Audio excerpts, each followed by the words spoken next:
Build compelling real-time apps quickly and scale them globally with the PubNub real-time network. Only PubNub delivers the core building blocks needed for any real-time application. Find out for yourself by signing up for free today. Visit pubnub.com.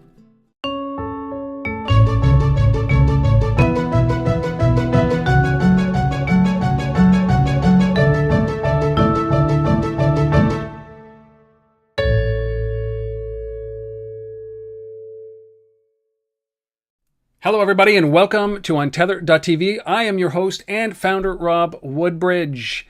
I'm going to tell you that if you have listened to this podcast, or if you watched this podcast over the last couple of years, you know about my rant against the banner ad. I think that this taking something that was meant for, well, it wasn't even meant for the web, trying to bastardize an ad from a newspaper, jam it into the web, and then jam it onto a small screen and expect results, and then get excited about like 1% click-throughs in mobile banner ads is terrible.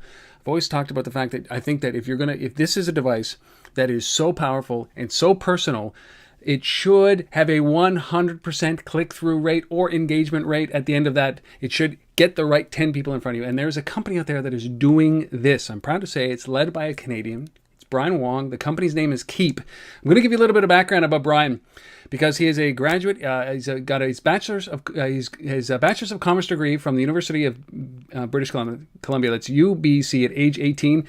So I'm going to bring Brian in right now. Brian, you skipped 4 grades in the K to 12? 4 grades, man? Grades 2, 7, 9, and 11.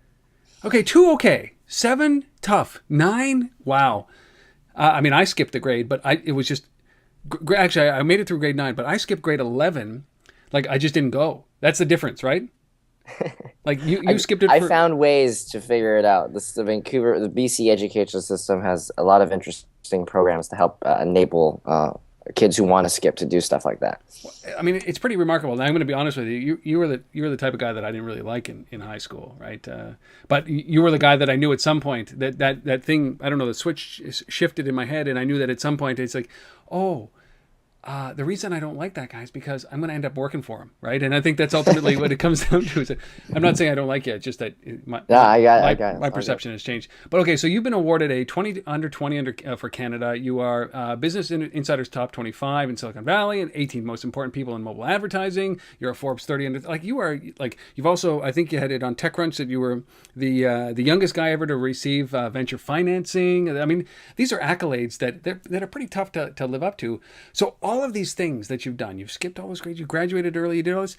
Why get into this space, the advertising space, man? Like it just seems like you should be, launching rockets to the moon or big business, Why do this? Very good question. It's one that's been coming up quite a lot recently, mainly because we've hit a certain size and the company is a little bit of a different animal when it first started. And what's interesting is I also sort of tell some of my board members and our investors that when I first started this company, I never expected that most of my clients would send me paper IOs and ballpoint pen signatures. And for those familiar with the advertising industry, a lot of what media is bought in right now is through paper and ballpoint pen. It's through these IO templates. You basically put in how many units you want, how many impressions, and blah blah blah. And the reason why I say that is because the concept for Kiip really never included advertising, to be very honest, right? The traditional industry I had no idea about, right? Like I had to learn this stuff after I created it. What I kind of describe it and characterize it as we created this really cool idea, and then the first group of people who were interested in being able to leverage it happened to be the advertisers. And so naturally over the last 3 years, we've become a part of that sort of conversation. But I think most people who are familiar with our company know that we're a lot beyond purely advertising. We've created something that's merged a lot of different categories. And you are correct. The average is why advertising? Well, I don't even know. It's because they decided that was what was interesting for them in the current timing that we seem to be facing, which is what you've identified, which is yes, there is a desire to figure out how to engage a consumer beyond a banner ad. There's something there, right? This medium that we have that is emerged in mobile, right? The fact that we all carry these devices, there's a race, and I think that the race is on a linear path from where we were, and I think that it takes a guy like you to come in who has no background in the industry whatsoever, in the advertising industry, to kind of ask the questions, check under the carpet, make sure that, to reimagine this and then ask why, right? And why is it being done this way? Why is it being done this way? You can be a guy like me who's old and a curmudgeon and complaining about it all the time, or you can be a young guy like you and decide to do something about it, which is exactly what you've done. And I think that's part of the great thing is the pull that your customers are having. They're taking you in a direction, right? And I think that's one of the coolest things ever. And I think it takes a smart guy just not to go resist it and go with it. So sometimes you have to have a good balance, right? So yes, they will pull you in many different directions and they will ask you for certain things, but you have to hold your ground. And that's what we've had to do in many situations, right? There could have been moments in time when we just decided to, okay, all right, we'll do video. We'll do points and incentives. We'll do all this BS, because sometimes they do ask for it just because they want to test. They just want to see what you can do. But it's the trick and sort of the thing you have to really hone in on is not succumbing to the things that are against your principles. And so I think we're more proud of really the things we haven't done in many ways than the things that we did do, because we made sure we were very core to what the vision really was. Do you have any examples of those things? Is it? Yeah, I'll tell you. Yeah. So I'm sure that the audience will have a chance to Google or get a basic understanding of what we do. But when we first started, it was real rewards for virtual achievements in games. That was the first line that we came up with, and that became the early part of the Kiip pitch. And the idea was you would level up in a game, and in these moments of delight and happiness, there would be an opportunity to be rewarded, and we wouldn't tell you how to get the reward. That was a key thing. So it was, hey, it's not like I say, hey, Rob, hit level 10 and I'll give you this gift card. It was just do what you're doing already, and something natural will happen. It's like a surprise and delight. Now that was number one. That was the one that we constantly get challenged on. It still happens today, right? Where it's like, well, why don't you just make it so that you tell them, right? So that we can dangle the carrot. And I am so stubborn on this point that it's become a signature of the company, that it is what makes Kiip, is the serendipity of it, that we don't want to turn you into Pavlovian dog, because you aren't. You're a human being. We want you to go about your day, do the things that you do naturally, and then have something there that's supposed to naturally augment that moment. So it's almost like making that moment better that you've already engaged in. So that's the one example I would say that a lot of we could have gone many ways. We could have said, oh yeah, okay, fine, you download this app, you watch this video, you do all these things, then we'll give you it, right? And we have millions of these rewards in inventory. We could do tons of things to make you jump through, but we don't want it, because that's just not who we are. And in fact, if I were to do that, I'm sure a lot of our company would leave today, because that's not why they joined the company. They had a lot of real reasons why they were excited about this model. So that's the first one. The second is video. So we've refused to make video a part of our model for a while now. And here's the thing. It's not because I'm not a fan of using video. And people always have a huge thing. They go, Brian, video is a staple in advertising, blah, blah. It's just that until someone figures out a way to make it so that it isn't the most interruptive thing on the planet when you see a video ad on your phone, then we're not going to partake. And we have some ideas. We've been working on a few. But until I feel like if I use myself as a litmus test and I'm doing something in it, and then I see the video and I go, oh my God, I just want to vomit, then I'm not going to do that, right? So that's the first requirement. And that's how I describe it to a lot of the advertisers we work with. I was like, listen, guys, you can use yourself as a thermometer. It's very easy, right? You don't even need to survey people. If you don't like it, most likely a lot of people don't like it, right? Yeah. And you know who you are, especially when they make exceptions and convince themselves that, oh, because the client's paying all this money, I'm happy to destroy everybody's user experience, right? Isn't that funny though? Just Brian, isn't that funny that people forget that they're users when they get into that selling mode? It's like, you know, who consumes this? Well, the user does. Well, are you a user? Yes. Yeah. Well, then would you consume that? No. Well, then why do you do it? We're all users. Yeah, we're all it's human crazy. Beings. Yeah, we happen to be. I'm like, you're a human being, right? I'm a human being. You know, why don't we just use ourselves as a way to test this? So that's the second, and the third one is interesting. Is points. Now, I think there's a lot of models that have been out there that use their own points and sort of help you sort of earn them and go to a catalog. My theory is quite simple. I'd rather use someone else's points. right? That's really the way that we took this. Was I don't want to spend all this time building a currency and needing to manage it and showing people what the value is. Why don't we just use stuff that already has value? Like, you know, we work with Amex. Amex has their membership rewards. You've got United Miles. You've got all sorts of points that are out there. Air Miles up in Canada. That stuff already exists, right? Why would I want to make a new one when there's already tons of people to pay attention to? That's the first reason. Second was I didn't want to distract people, and it attracts a different type of audience. Now, I'd like to describe that Kiip as the first sort of model of engagement that reaches normal human beings. Because when you think about an engagement, there's many ways. You find the 5% of people that are super obsessed with collecting as many things as they can and compiling them and showing them off and being just, you know, into that whole thing. But not everybody does that, right? And that's, if you ask a room of 10 people, how many people actually do it? I'd say, yeah, maybe 2 people will do it, but 8 people will be like, you know what, I have a job. You know, I have things to do every day. I don't just spend time thinking about how to compile points. So that's why we wanted to make it as widely applicable. And the way we would do that would be to make the rewards instantaneous. And it was also to align with the fact that, you know, people today have this schizophrenic complex where we literally just like look at our phone and then, you know, put it away. And you know, it's just like there's only a few seconds there, right? You can't do something that makes you wait. It's like, oh, okay, all right, I gotta wait till the end of the month, then I'll know how many points I got or whatever, and then I'll go and buy something. Yeah, with the points. But I mean, all of those things seem logical in there. But you're going against the grain because if you in a typical situation, if you took all those 3 away, people would actually say, okay, well, then what is it? What is it? Yeah. Exactly. Right? That's the hard part, dude. It wasn't ever easy. You know, nothing that's going to make the world a better place is an easy thing to do. If it was easy, then everybody else would do it.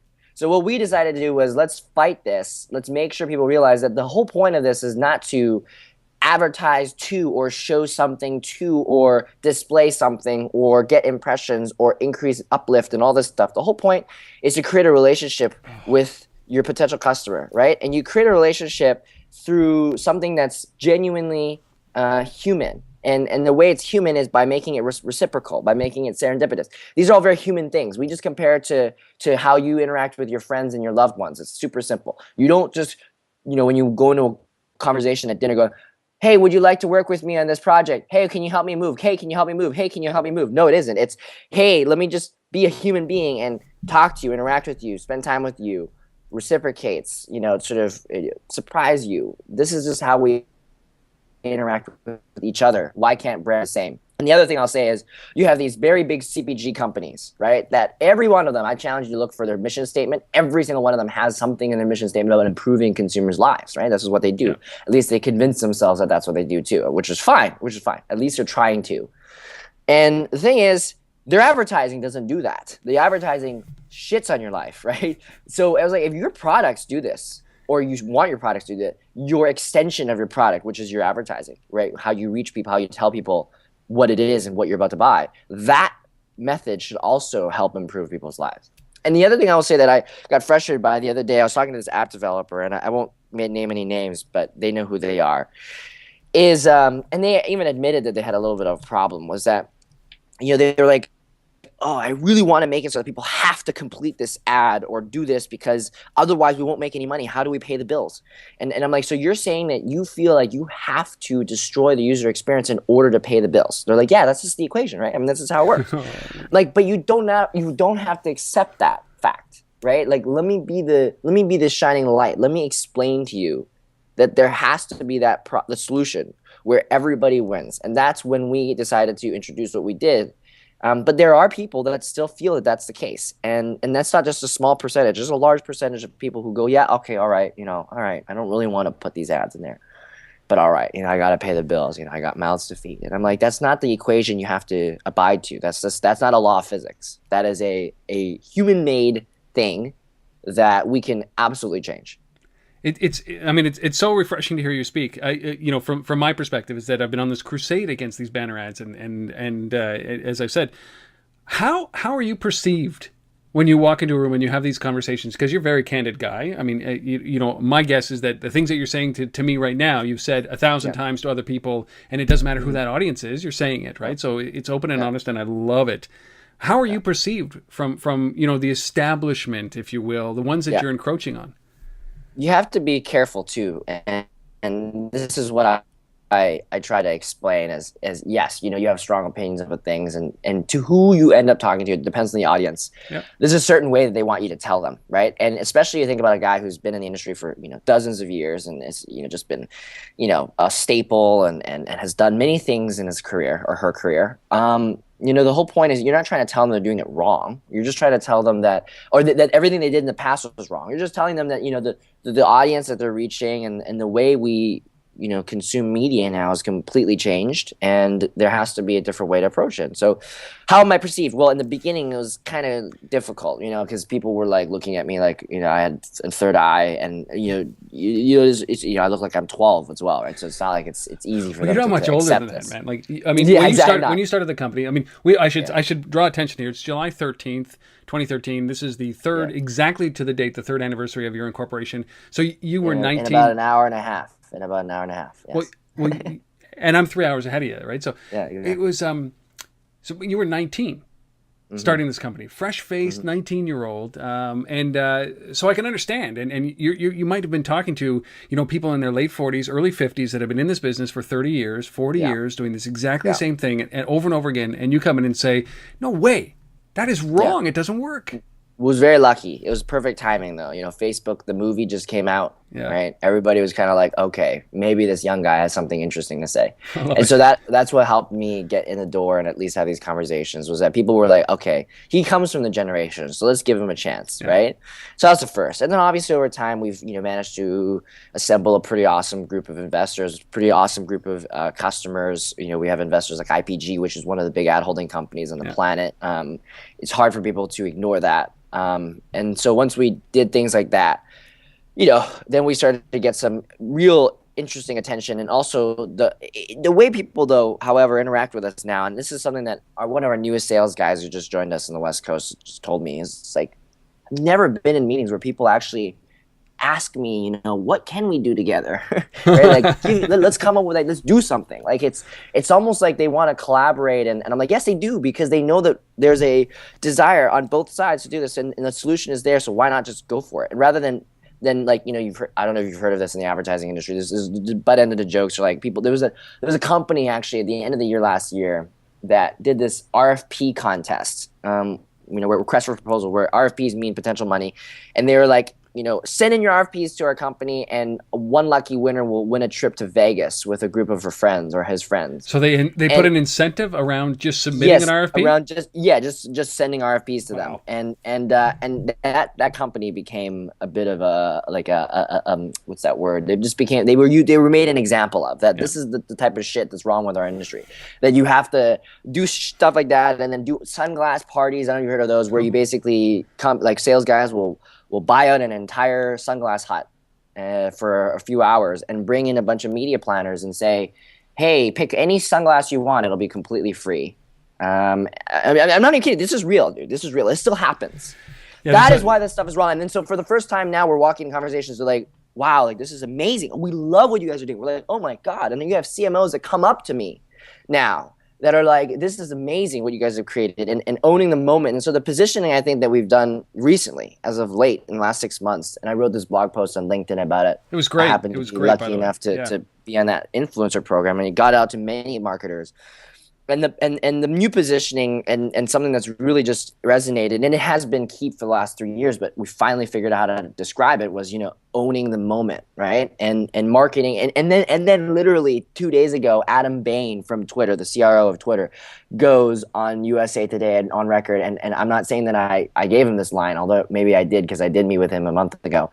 He went, marketing is about owning the moment, and then you just see all these things happening. So when we look at Kiip now, and recently we've announced that we've expanded, very aggressively into different categories on top of gaming. Again, not away from gaming, but on top of gaming. Gaming is still a core tenet of our proposition.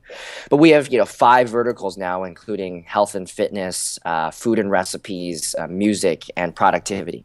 And productivity was the one that we showcased with AnyDo. Yes. We really wanted to weave it all together in a dialogue and tell marketers around the world that, hey, what we're doing here is to help you find the moments that are meaningful to your brand, help you own them in a way that doesn't completely piss off everybody.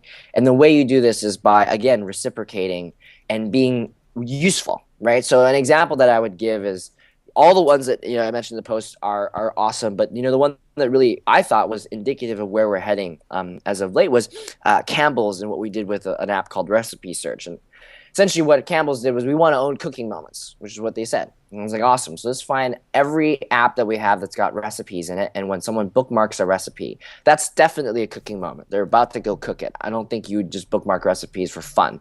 You're interested in potentially cooking it or going to a grocery store and buying ingredients, which is a whole nother area of opportunity, by the way. Yes. But I'll leave it at that for that. But for this recipe, and when you bookmarked it in the moment, it wasn't every single time you bookmarked you get a reward. But serendipitously, Campbell's was either going to reward you with a coupon, which is very normal Kiip, but they also rewarded people with an exclusive cookbook, something that they've never released before, something you can't actually get anywhere else. But it's a cookbook with recipes catered towards their products. And the redemption rate in this thing was extraordinarily high, and internally we were very confused, because we're like, this is a cookbook. Well, first of all, because I'm not in the demographic, I haven't touched my stove in like a year. Right? You live in San Francisco. You don't eat. I would never understand exactly.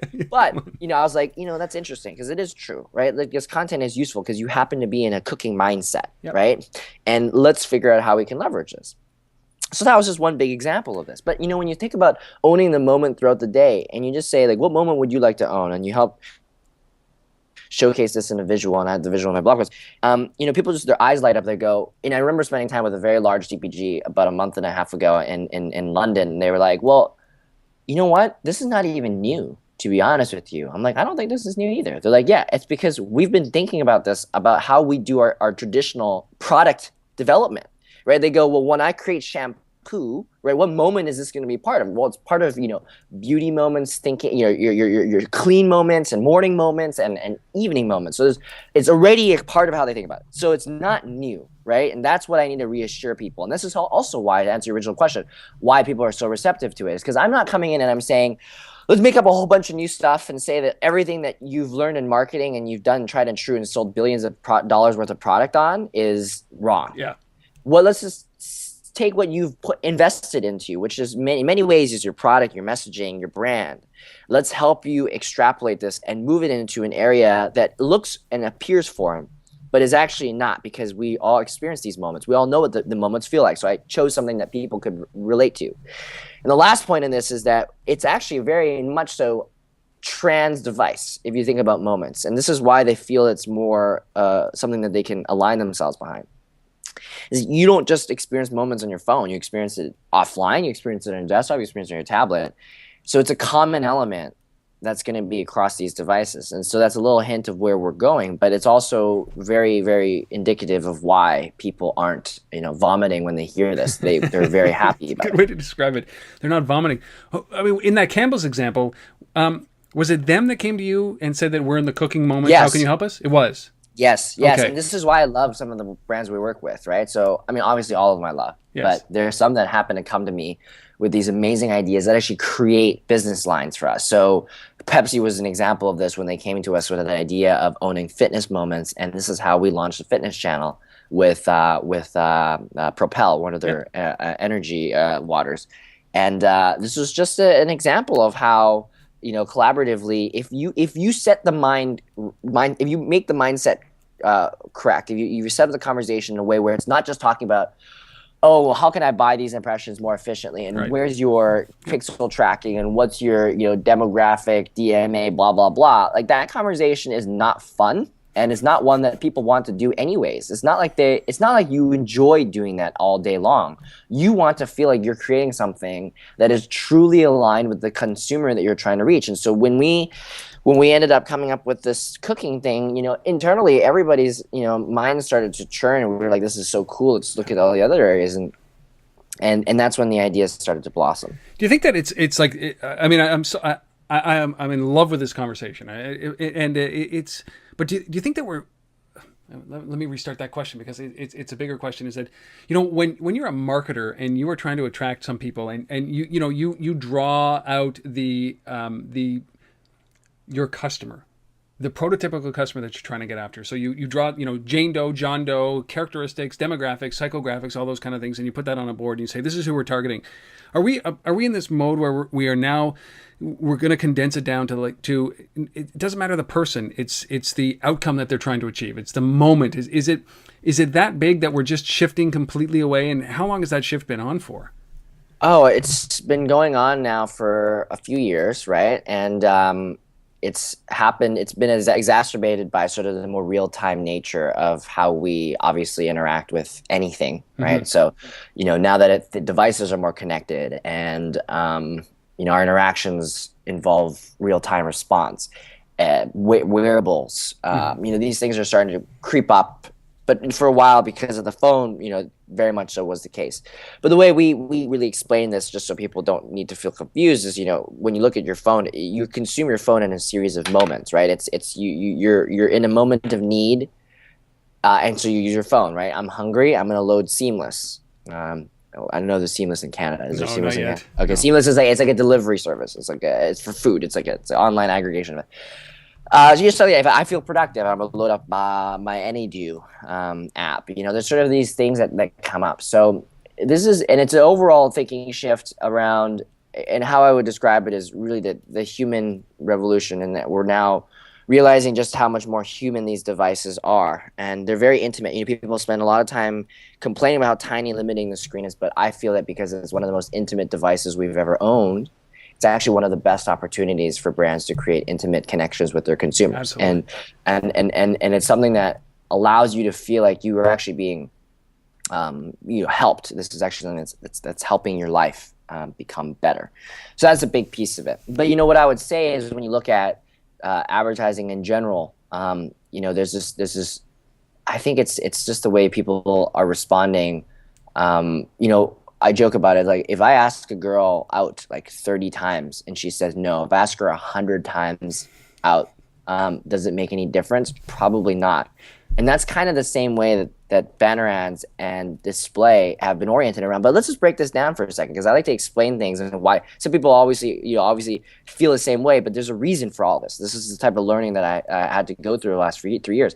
There's this metric that traditional advertisers use in TV, which is called GRPs, gross rating points. And GRPs was what they used in TV to figure out how many times they were able to reach you with a particular ad. And they want to increase their GRPs. That's the whole point. As many GRPs as you can. And that GRP kind of, the equivalent of it online was impressions, right? And so it's always about tonnage and volume, right? It's just like, especially for lean back media, it totally makes sense, right? Like, if I see 15 billboards as all the way along the 101 when I'm driving to the city, every single one of them is the same brand, I'm gonna remember it. Yeah, it's gonna work, right? It's gonna make. So why did I see that brand 15 times? What's going on, right? And then on TV, you watch the TV show, and you see 4 times an ad. Totally makes sense. Mm-hmm. Totally makes sense, because it's lean back. Your eyes have a huge range of vision, right? And so you happen to see something that's awesome. And that's why I say display and out of home, these things, as long as we have eyeballs, will continue to exist. And I'm not saying that it'll disappear, but it'll exist. And then when you look at your phone, however, there's only one little area here. It's concentration. It's me time. And when you take a piece of it, it's actually intruding into that me time. And because of that, the frequency calculation is not the same. Just because I showed you something 10 times you didn't click on it doesn't mean me showing you 50 times is going to make you want to click on it even more. Or make you even remember it, right? That's the other side. Or even remember it, because you're trained to desensitize it. Yep. It's just the way that, that's how we work as a human being, right? When we're focusing on something and there's white noise or something is annoying in the background, we're able to tune it out. This is our human brain, right? So the same thing happens with your eyes. Same thing happens. You look at your phone and then this thing just disappears, right? And so now you're training yourself to disappear. And so that's funny. I tell the brands, I'm like, you got these billions of dollars. You're paying billions of dollars to train people to ignore your billions of dollars.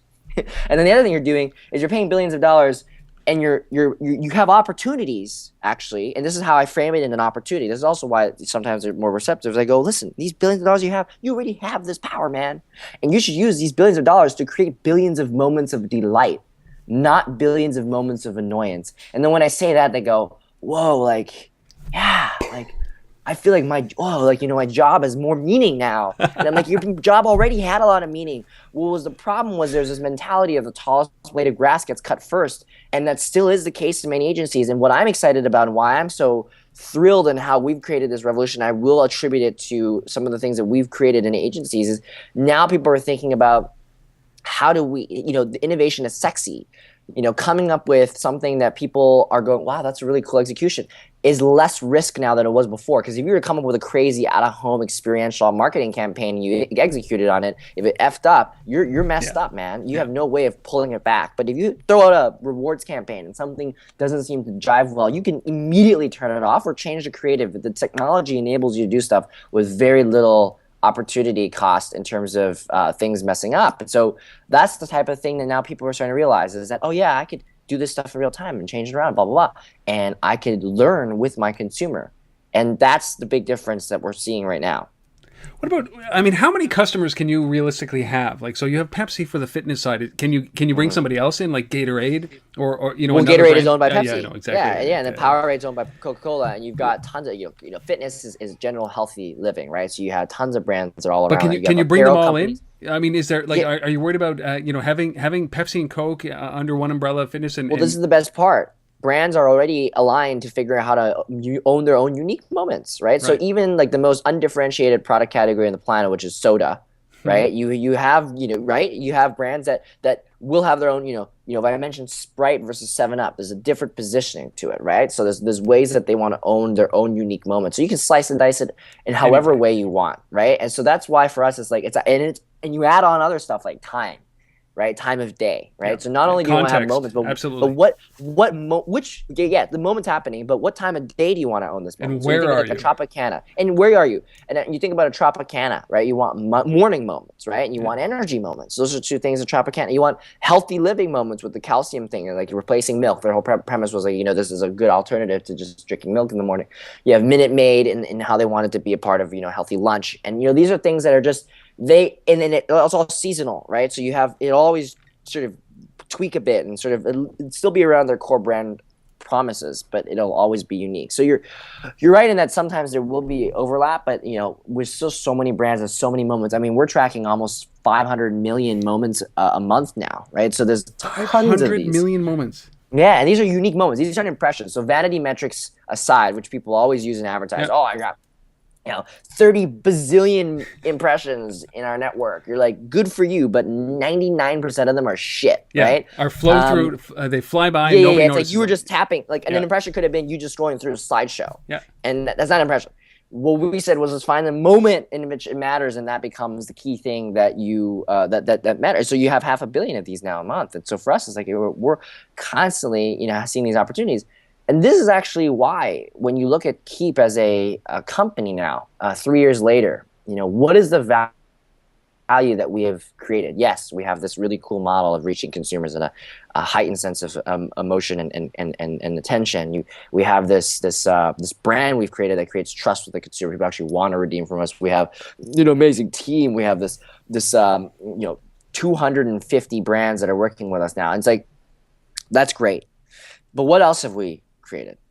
Well, what we've created is we've created a platform that shows that there's a lot of power in a moment, and that this moment, as we help capture these moments. And so our mission statement is to own every single achievement moment on the planet, but the actual vision is to help create value in these moments, right? So not only do we want to have a part of play in every one of these moments, but we want to help create value and make these moments more important and more something that actually makes your life better. So when you look at that, advertising isn't just the end all be all, right? We've now started, and you saw earlier, about a month ago, we launched our self-service, right? Yep. So we've now been trying to create more value for small businesses and e-commerce businesses, and how to hyper-local, targeted, that kind of. Right, yeah, we could do hyper-local. In fact, we've got brands now that are only in certain cities.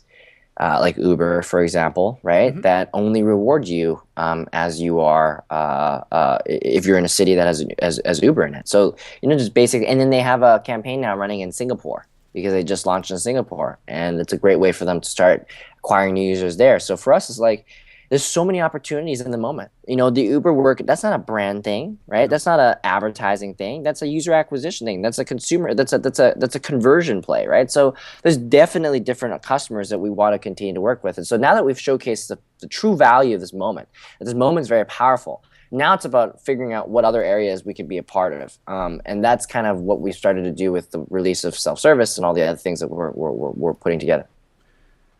So you must be collecting, if you're doing 500 million moments a month, you guys must be collecting a considerable amount of information on habit and behavior and what triggers when and how, and what do you do with that data? That is to me the gold for you guys. Yeah, a lot of people do say that, and it's funny because sometimes our company's funny. We build things, and then we don't really realize that it's super powerful, and then someone comes in and goes like, "Why didn't you tell me you had?" Did you notice this whole office was covered in gold? Did you notice that? Yeah, here's something. Yeah. But no, but it's more like we created this survey product that you could actually we would ask people single questions after they redeem something, like did you like this reward, or like what other reward would you like, what's your basically like gender, age, stuff like that. And we started asking these questions, and we survey a percentage of our user base.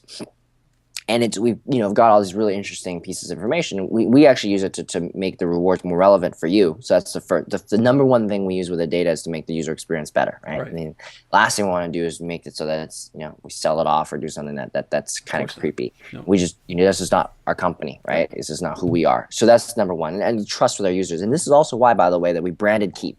And this is something that people don't realize.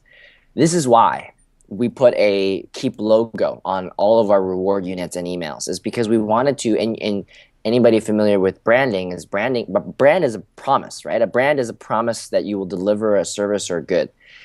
Same with Kiip. Our brand is a promise that we won't spam you, that we are genuine, we have real rewards, we care about the user experience, and that we only work with top tier brands. That's our promise. And so by doing that, we kind of keep ourselves accountable, and the users feel secure that they know that we have this need to be accountable to this brand. So that's the reason why with the data, like you said, we don't intend to do anything beyond just making the experience better and better for everybody, right? So if this means, and we show on sort of an aggregate basis to developers, user retention type data, because that is a big piece of what they're focusing on now. It's first thing was to get users. Second thing is to figure out how to keep them close, but not just keep them against their own will, right? Do it obviously because they want to, and so that's why incentivization is against their own will, but genuine rewarding is something that allows sort of this natural organic behavior to emerge. So those are just the things that we're doing right now. There's tons of obviously opportunity, and this is something that we're thinking about. Like we can show the world what we can show the world what are the types of things that people are happening to be doing on an hour by hour basis, right? These are some really cool aggregate data pieces we can do. And I'm actually gonna pull up something. I was at our office last night, and I was like, 3 years later, what have we built? And I took a video of one of the dashboards that we have right in our lobby, and so every visitor can see this, and they usually look at it, and they're pretty they stare at it for as long as they can, because it's so mesmerizing. But this is the video that shows all the moments that we have across the U.S., right? And yes, we're global as well, but we just have this thing to show what's in the U.S. But this is something that shows the power of what we're able to track. And let me just pull this up really quickly. And while I pull it up, feel free to ask any other questions. I mean, I love what you just said, is that putting an incentive in front of somebody is not free will. Am I paraphrasing that right? Yeah, not. It's holding them hostage, right? Mm-hmm. It's such a great perception. It's micro-bribery. It is. You're bribing someone. So I mean, this is which is illegal, by the way. It's so funny, but unless you look at it that way, like you're holding them captive. All right. Use that? Yeah. So these are sort of, it's kind of the moments that are raining across the U.S. Wow. Right? Isn't that cool? That's mesmerizing. It's mesmerizing. You're just thinking, ooh, look at that. And then people laugh. They go, oh, nothing's happening in Nebraska. Yeah. There's nothing happening. Well, there isn't. No offense. There isn't anything happening. Warren Buffett. So you know what, when we talk about this is that I immediately think of an app that is San Francisco based. It's called Lyft. It's about being held accountable to your actions, or being held accountable to the things that you want to do. So if you want to lift weight or lose weight, or if you want to exercise every day, this is a social accountable app. But when you want to achieve a goal, but putting Kiip inside of that all of a sudden adds it as putting Kiip and a brand to create a relationship with somebody inside of that complements that so well. So if I actually make it through my 1 week without smoking, there's a reward, a random reward that comes from a brand that wants to own that no smoking world, right? And you start to think about, and that must be the challenge internally, is holy crap, there are so many opportunities here. How do you focus yourself on the things that are in front of you instead of thinking about the things that are 10 feet in front of you? Yeah, so this is part of how we structure our company, right? So we now have a growth team and we have our core team. Right. And our growth team is tasked with finding these amazing opportunities. Obviously, they have to align to some type of revenue because we're not a nonprofit. We happen to be capitalists. And then on the core side is what we've created as our model and what we've unearthed within our existing apps in our ecosystem. So yeah, that was a challenge for a while because people come. I mean, this happens every day. People email me with ideas. They're like, hey man, like, God, what's the best way to tell you about an idea I had? And then they send me a PDF, like, I didn't keep, and this is just with no expectation of anything in return. They're like, I have an idea that you guys should be in education. Yeah. And I'm like, yeah, man, dude. We should be, but come on.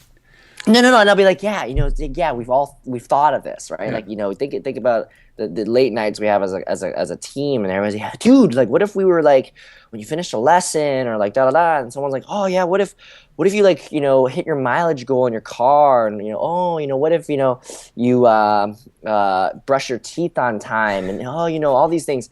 And oh yeah, there's this thing called Fitbit, and there's all these other things that it's tracking now, and you're like, oh, there's this new tile app that you could add like a physical tile into an inanimate object in your home and actually be able to track it with your phone. And like, what if you lost something and you found it? You're just like all these. It's everything, right? So you've got all these things, and so we're just like, as a company, it's always so fun.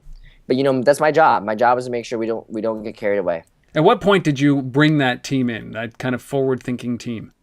Oh, very recently. I mean, This was just in the last few months. It's because, as we grow now, we've revenue streams, we have to deal with clients, we have to work with, our very, consistent scaling business on the revenue side. But this is how this is what I observe with larger companies, and some of the flaws that they have is obviously you have this very, comfortable thing, and then kind of there's this high risk now to deviate. But the only way and this is what we saw at Dig, by the way, right, when I was working there, was, there was a very solid brand, solid site that no one really wanted to deviate and do something that could potentially affect the user base and how they engaged with the site. So there was no habit around, doing something cool. And so I laugh at this, but it's true. 3 years later, we are an older startup, and we have to make sure that we make it normal and make it a habit to explore other areas. I feel like that is important, right? As soon as you stop having this desire to innovate around your product, there's a very bad thing that could happen. And so for me, it's like finding the people that are naturally inclined to do this and want to, find the people that like to stay with what is, working and stable and managing that and administrating. And you forgot who said this, but there's like a bunch of categories of people in your company. You have the founders, you have the administrators, you have the producers, the integrators, and these are the types of people that you want to bring in, right? And you have people that administrate stuff, and you have people that integrate stuff, and you have the creators, right? You have the producers. So you have all types of folks, and making sure that they are aligned to these things are very important.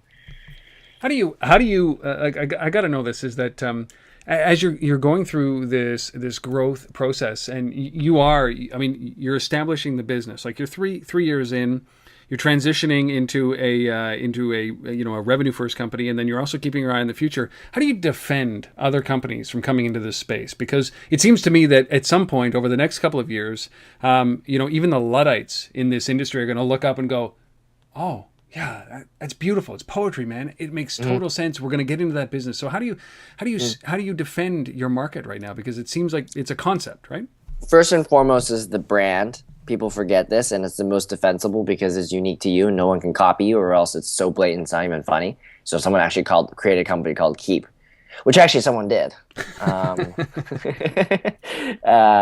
and decided to do an advertising play, but now luckily they aren't anymore, which is good. Yes. But that was confusing for a bit. But yeah, the first is brand. So obviously you've got other stuff like technology, you've got your team, you've got your patents and all that, and it's great. But I like to pick up things that are actually practical, which is, your brand. Like, so you build up, Kiip as a brand. You never really want to be on the defensive either.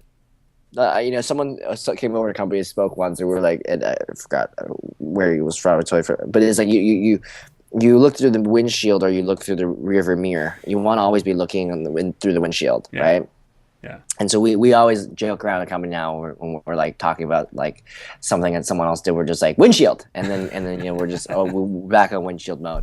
And that's the important thing, is that yes, that's the problem with sometimes being the first mover, right? Is that now you feel like you have to play defensive, and that is not what we do, nor is it what I feel is productive when it comes to pushing the envelope. And you'll see this happening. Actually, it's like a game. If you continue to push the envelope but almost ignore the fact that there's other people doing things that you're doing, they will naturally follow you. They will follow your path. They will find things to do, and that's fine. In fact, it's great that they're copying us, right? Because it's like they could go ahead and try to figure out what it looks like on the surface, but they have no idea how it works in the back end. They can only guess. Right. I know now we've had, people who have left our company and have gone to other companies and have created the same concept at other companies. And I'm like, this is great. The revolution is spreading. Right? So this is a good thing. So yeah, that's how I feel about it. It's got to be a balance there, I think, between your desire to generate a revenue. You've had over $15 million in funding, and to be able to pay back in spades your investors and honor that to them, and then at the same time think, you know what, the more the merrier, because they're going to help us in our marketing. And is when they go out and they look for a company who is engaging with your competitor goes out and looks for the market leader. You know that Taco Bell guy, right? Bell guy, Del Taco. Yep. Was an ex-employee of Taco Bell, and in fact, Taco Bell guy encouraged the Del Taco guy to go create Del Taco. Yeah. And the reason was competitors help create the market for you. They educate everybody for you. You can't do it by yourself. Yeah. So when I heard that story, I was like, "This is cool," because it's true, right? Like you kind of like the Taco Bell guy could have been the monopoly, but he said, "Listen, Del Taco guy, go out there and make." A competitor, and I'll fund you. I think he even helped him. I think the legend goes that Taco Bell guy actually gave him money to go and create a competitor. Start a competitor. Yeah. And you never want to be first. And being first, and the worst thing I think is being alone, especially when you don't have enough money to do that. So I'd like to take it back to the product here. How do brands engage with you guys? How can they leverage what you're doing? And then how do entrepreneurs make money from you guys? Because I think that first you need to satisfy the brands, right? Because they're why the entrepreneurs are going to bring you into their applications. And then how do those entrepreneurs make money from you? And then how do you make money? Yeah, so the economics are very simple. Brands pay to own these moments. We share the revenue with the developers as people engage with the rewards. So when they claim it's engagement. It's engagement. So when I claim something, the developer gets paid, and then you guys get paid. You guys get paid. Exactly. Okay. That's how it works. And you mean do you guys keep these kind of things like engagement rates, like fulfillment rates? We show all that. Yeah. Engagement rates, notification click-throughs, because we have notifications sometimes from our developers. We show email click-throughs. We show email view rates. We show kind of everything. We just want to make sure people know, what's working, what's not. So yeah, we're very transparent. And so, how much money can a developer make? Like, is there a record that somebody's made off of you guys that you're like? We've paid out millions, right? So, there's some developers that make, 6 figures a month, and some that make, nothing. $10. No, people do make money. That's the thing. As long as you have users, you make money. It's a simple thing. It's all, and because it's based on performance, people actually claiming these rewards. So, there's this huge range. Is it about so from the developer standpoint, right? So the brands are interested. The brands get distributed across all the moments, right? So all the appropriate applications that fit that moment, they're going to get distributed across it. But is there a certain size that the developer has to be, that the app audience has to be, in order for the developer to be able to start to make some money? And like, is there a threshold? Like, do they need to be a minimum of 10,000 users that are using Engage? So I would have told you a number a year ago based on gaming, but now that we've moved into other categories, that's just smashed records. So you sometimes will have, and this is why I'll explain it by breaking down the math, right? So you have, DAU, daily active user count for your game of, let's say, 100,000 typically would be a very good number to make decent coin, right? What do you mean by decent? Like, and you look at, like, is there a range you can give around that? Just 5 figures, five figures, right? Okay. Per month, type of thing. And we typically go by ARPDAU. So you can do the math. ARPDAU's average revenue per daily active user, and let's say our average ranges depending on the category, but it could be between a penny to 3 pennies, right? So it's like 3 cents a user per day is a lot.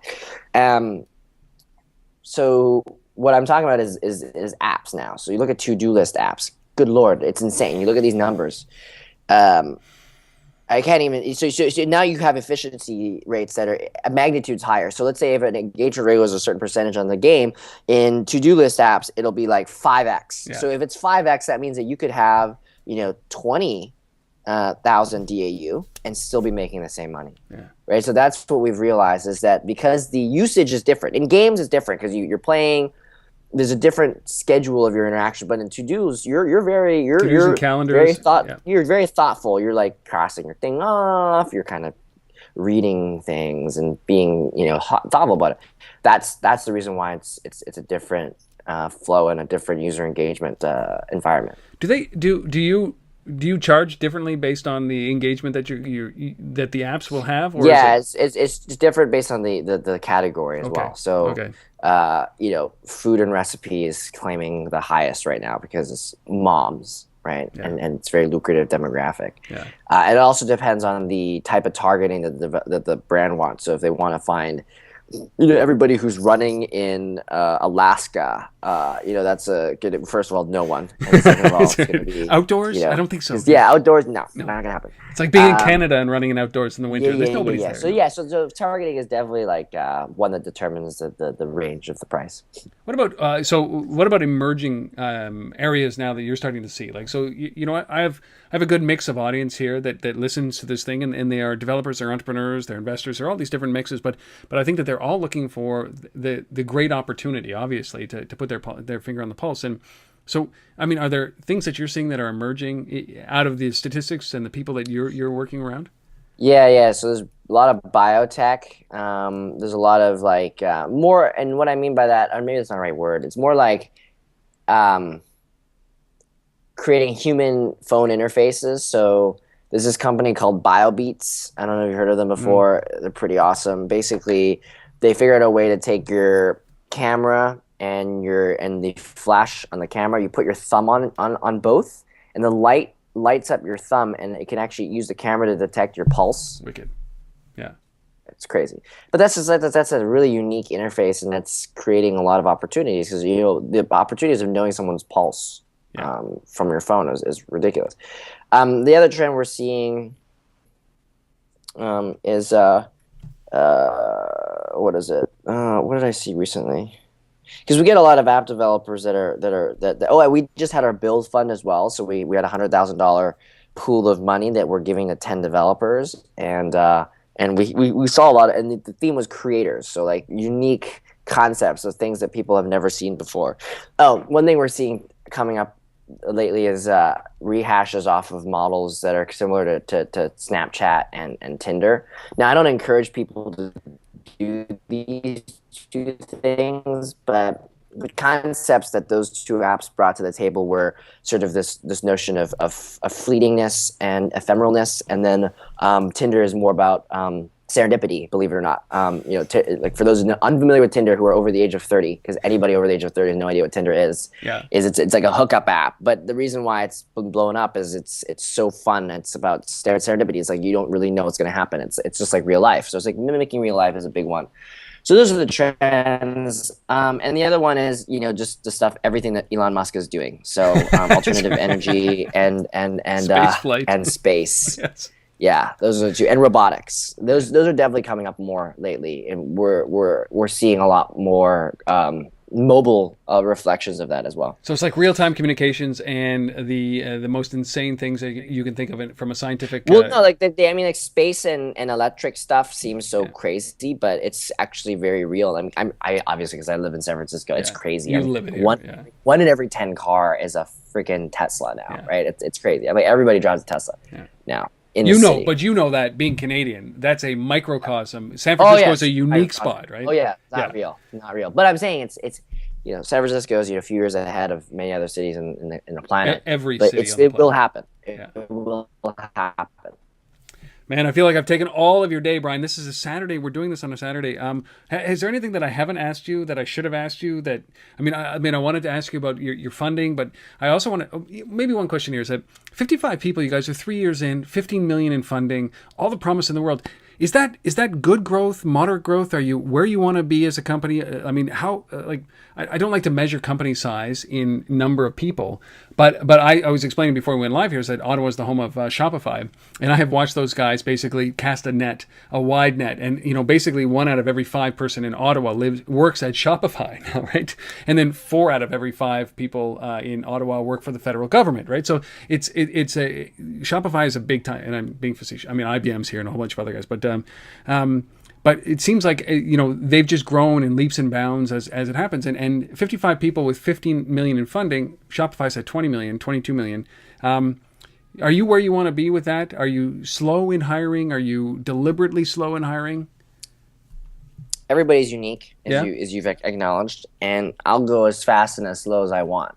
Right? It's a good answer, man. And that's quite honestly, that's how I look at it. And this is the problem with a lot of the venture capital space is that there's a pressure that you go insane and you have scaling out of control. The premature scaling happens quite a bit, and you've heard recently there's been a lot of stories of companies that have shuttered because they went way too fast. You got TaskRabbit that's got layoffs. You've got all these companies that are just way too fast. Look around the corner from you. Zynga's the same thing. Oh yeah, Zynga. I mean, like this. Yeah, implosion. Whatever. And you have all these examples.